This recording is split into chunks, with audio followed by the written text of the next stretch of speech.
Hi, I'm Nathan. I go by Peteparker, and every week I do comic book reviews because that's the rule at my house. If I want to keep buying comic books, then I have to review them. This review is going to be for Uncanny X-Men number 538. It sounds like we're about 6 issues away from the cancellation of this epic series before it renumbers at number 1. This is written by Kieran Gillen and drawn by Terry and Rachel Dodson, who also did the cover here. Who I like quite a bit. So let's talk about the story.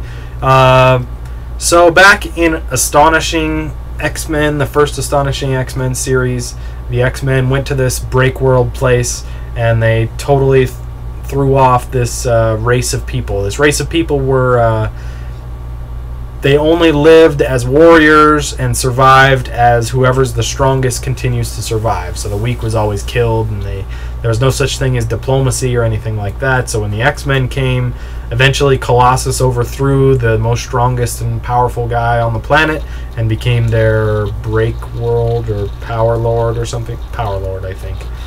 And throw their whole world into upheaval. And then as soon as he was in charge, he's like, okay, there's no more fighting or whatever. You have to learn to live together. It's not going to be the same structure as it was. And the whole place went crazy.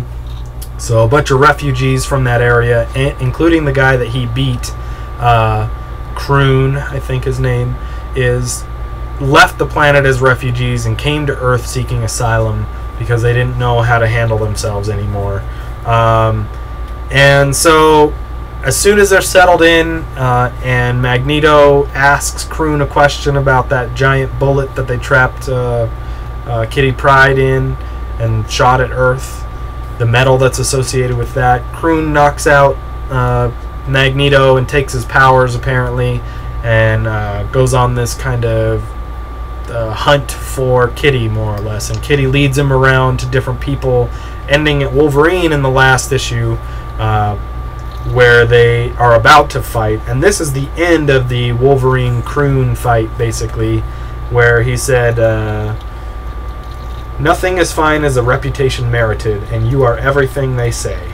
So apparently Wolverine is as good as a fighter as this alien from another world had heard about, and their fight was very epic, but Croon was sad that he had to take a cheap shot to win it or whatever. So I totally didn't understand what had happened here in this cheap shot that he made, but apparently he used the metal from the bullet that has hovering abilities for like a child's toy to stab into Wolverine to make him held up in the air, so Wolverine couldn't get any traction or move at all. He's just stuck in air, more or less, and so when he's stuck in there, he stabs him in the back, and that's about it.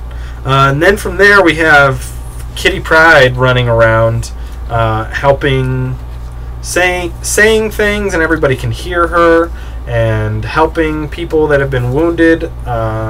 So there's no explanation about why she's not yet. There's no explanation thus far why she's solid, and I didn't really think about that at all. So Croon shows up with Wolverine defeated here and goes after Kitty again, and she starts running, doing her intangible thing, and she called all the other X-Men in to fight Croon or whatever, so they all start, he gives up immediately kind of thing. Well, seems to, I guess.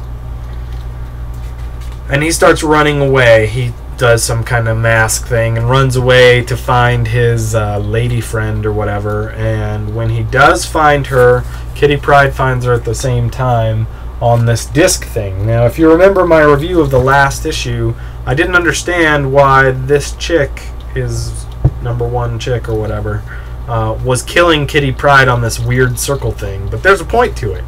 The Breakworldians, as they're called, have this ability to bring people back to life, rebuild their body piece by piece, cell by cell or whatever, through this technology, but somebody else has to give up their life for them. So Croon's wife or whatever gave up her life so that Kitty Pryde could live and be restored completely. So Kitty Pryde is back to what she's like. She can talk. She's got her powers back, as we all knew would happen eventually.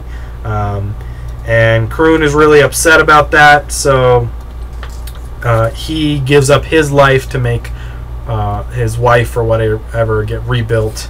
And apparently he only gives up half of his life or something. So what they end up doing is they let all the aliens live on their world or whatever, and they get a piece of San Francisco. Apparently, and Kroon is wearing a Giants jersey here. And he's all nice now because he gave up half of his life force or whatever, so he's less willing to fight. And then Kitty and Colossus go back to having like a little sunset hand-holding, and there's the wreckage of the giant thing that attacked him at the beginning of the story arc. So it's been kind of interesting. The restoration of Kitty's powers is neat a little bit. It didn't really make sense how the technology... first, the chick had to give up her life altogether. So when we first heard about that technology, to bring back Colossus from the dead on Breakworld, they had to have like 4 or 5 slaves all give their life because he's so full of life, or he's so strong or something like that, to bring him back to life, more or less. And then in this one, a Breakworldian woman gave up her life to rebuild Kitty Pryde's body after she had killed her. Because she killed her in the last issue, stabbed her in the neck or something, and fully died. And then Kroon was able to give up part of his life, or life force or whatever, to bring his lady fully back. So it seems like there's a lot of like flexibility with this technology. That's not really... You don't really have to give up all your life or give up multiple lives to bring one person back. You can kind of bring them back if you want to give up some or enough and still live or whatever. I don't know why they created that whole thing in the first place. Couldn't they just give Kitty Pryde part of that lady's life and then she's back or whatever? So it doesn't really make a lot of sense, but it is beautiful. I do love Terry and Rachel Dodson's art. There's Kroon, he looks really cool there. The fight between Wolverine and Kroon was good too, even though it doesn't fully make sense. Wolverine is hanging out shirtless here on the island or whatever.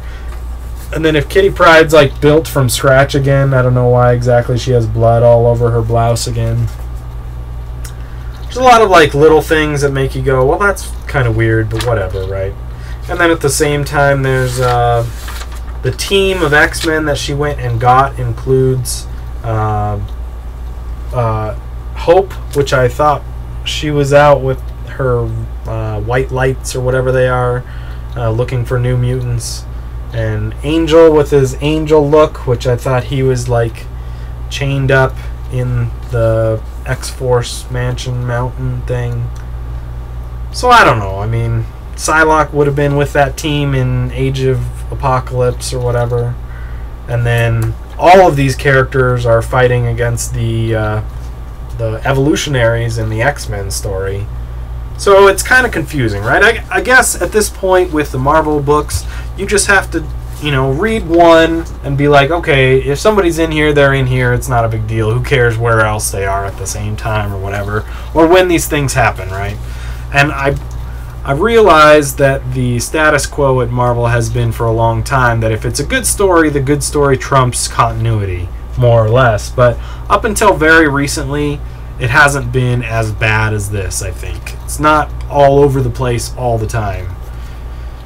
And it would be much more interesting if they could stick to some kind of, okay, this character is over here, so don't use him in this story unless you're setting it before that story or whatever. If there was some more integration between the writers and creators and probably editors at Marvel between it, it'd be really nice. But as it stands, they only had like one issue or whatever, and they were only in there for a few panels. Oh, and they also said that the little legacy virus or whatever, the cure virus that Kroon had been using on the mutants only lasted for a couple days, which is kind of cheap, right? Because they played it off like it was the cure and that Magneto's cured and Colossus is cured, but then at the end they're like, oh, it'll wear off in a couple days. It's not really that strong. So, I don't know. I thought it was kind of cheap. Oh, they'll be okay. Don't worry. I would have thought it was less cheap if a couple issues down the road they were like, oh, that wore off. I totally thought I was going to be around for like weeks or years or whatever. I thought I was not cured, or I feel my powers coming back. Look, I can make my finger metal or my hand metal or whatever, right? That'd have been more interesting that there's a process to it, but it's almost like the creative team on this book is going to stop and they're handing it off to somebody else, which I don't know if that. I don't think that's the case. I don't know. So they reset everybody back to where they were, so it's the end of the story arc. But whatever. I thought it was good. I'm kind of on an X-Men kick right now. A lot of the X-Men books have been good for the past couple months, and then the X-Men First Class movie I really enjoyed. So I'm really enjoying the X-Men as a team in general. So I enjoyed this book quite a bit too. The art is great, and the story was okay. So I'm going to give it a 4 out of 5. If the story was a little bit more consistent, a little bit less, out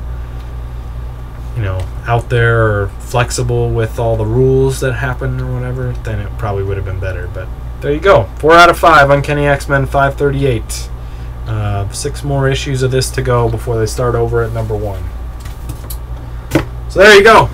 That's the review of that one. If you want to check out my other reviews, look for Peteparker on Comic Vine and the Marvel and DC database and iFanboy, or Spidey207 without the E on YouTube.